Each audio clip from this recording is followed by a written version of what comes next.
চাকরিহারাদের আন্দোলনের দিকে নজর রাখতে হচ্ছে, কারণ তাদের আন্দোলনের ঝাঁজ ক্রমশই বাড়ছে। আজকে আবারও পথে চাকরিহারারা।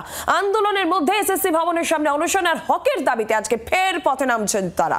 আজকে করুণাময়ী থেকে এসএসসি ভবন পর্যন্ত মিছিল রয়েছে এবং মিছিল শেষে শিক্ষামন্ত্রী এসএসসি চেয়ারম্যানের সঙ্গে বৈঠকও রয়েছে এবং তারা যেটা বলেছেন যে ইতিবাচক বার্তা না পেলে অনির্দিষ্টকালের জন্য অবস্থান বিক্ষোভ তারা করবেন। এই ডাক চাকরিহারা আন্দোলনকারীরা ইতিমধ্যেই দিয়েছেন।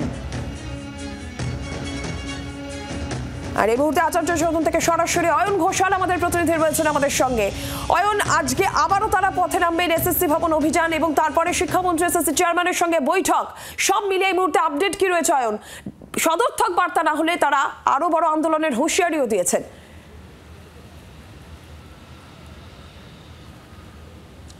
একদিকে আলোচনা, একদিকে রাস্তায় নেমে আন্দোলন, এই দুই পথ একসঙ্গে বেছে নিয়েছেন চাকরিহারারা।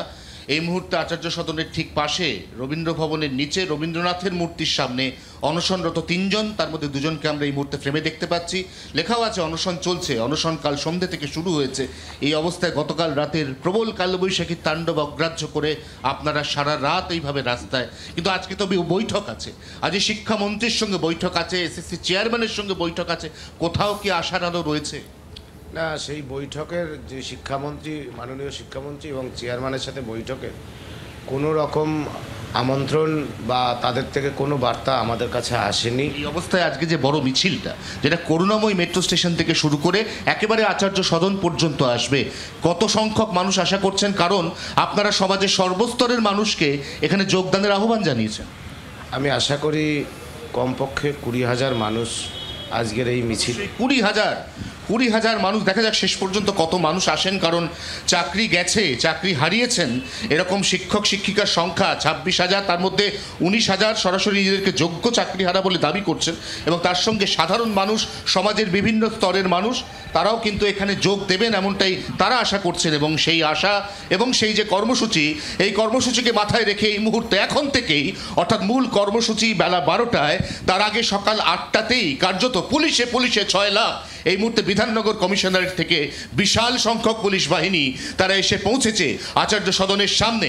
তার মধ্যে র্যাফ রয়েছে, তার মধ্যে কমব্যাট ফোর্স রয়েছে, পুলিশের হাতে প্লাস্টিকের ঢাল রয়েছে, হাতে রয়েছে লাঠি, মাথায় রয়েছে হেলমেট। তার কারণ এখানে যে নোটিফিকেশন জারি করা হয়েছে সেখানে বলা হয়েছে বিধাননগর কমিশনারেটের পক্ষ থেকে, বিধাননগরের কমিশনার নিজে সিগনেচার করে এখানে যে বিজ্ঞপ্তি জারি করেছেন তার মর্মার্থ, এই ভবনের সামনে কোনো জমায়েত, এই ভবনের সামনে কোনো ঘেরাও এবং ভবনের এই যে লোহার গেট, এই গেট টপকানোর কোনো চেষ্টা বরদাস্ত করা হবে না। অর্থাৎ সমস্ত মিলিয়ে আজকে সবার নজর দিনভর যেখানে থাকতে চলেছে সেটা হচ্ছে এই এসএসসি কার্যালয়, অর্থাৎ আচার্য সদন। অয়ন, ধন্যবাদ তোমাকে। এবং আপনারা সেই ছবি দেখতে পাচ্ছেন এসএসসি ভবন আচার্য সদনের সামনে এখনই থেকেই কিন্তু পুলিশ মোতায়েন রয়েছে। কোনো রকম ভাবেই কিন্তু সেই ভবনের ভেতরে যাওয়ার চেষ্টা করা হবে না, এটা নোটিশ পর্যন্ত টাঙিয়ে দেওয়া হয়েছে বিধাননগর কমিশনারেটের তরফ থেকে। এবং আজকে এসএসসি ভবন অভিযান রয়েছে চাকরিহারাদের, করুণাময়ী থেকে এসএসসি ভবন পর্যন্ত তাদের মিছিল রয়েছে এবং মিছিল শেষে রয়েছে বৈঠক, শিক্ষামন্ত্রী এসএসসি চেয়ারম্যানের সঙ্গে বৈঠক। এবং চাকরিহারা আন্দোলনকারীরা এটাও বলেছেন যে যদি ইতিবাচক বার্তা না পান তাহলে অনির্দিষ্টকালের জন্য তাদের এই অবস্থান বিক্ষোভ চলবে। বাংলার আওয়াজ, বাঙালির আবেগ, জি 24 ঘন্টা।